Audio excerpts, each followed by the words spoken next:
મંદોદરીએ રાવણના પગ દબાવતા દબાવતા પૂછ્યું કે સ્વામિનાથ, મને ખબર છે કે તમારા એવા સારા કામ નથી કે તમારા નામે પથરા કરે. મહારાજ, મને ખબર છે કે તમે એવું કાંઈ પુણ્ય નથી કર્યું તમારા નામથી પથરા કરે.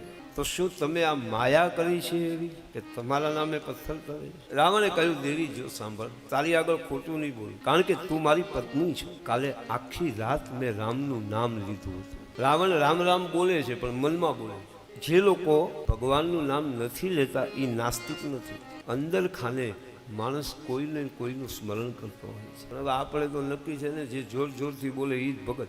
કીડીના પગમાં ઝાંઝર વાગતા હોય કોણ સાંભળીએ? કીડીના પગમાં ઝાંઝર વાગતા હોય આપણને સંભળાય? એ ભગવાન સાંભળી શકે. રાવણે કહ્યું, દેવી આખી રાત મેં રામ રામ રામ રામનું સ્મરણ કર્યું. મેં રામને પ્રાર્થના કરી હતી કે જોજે મહારાજ, આજ રાવણ તને પ્રાર્થના કરે.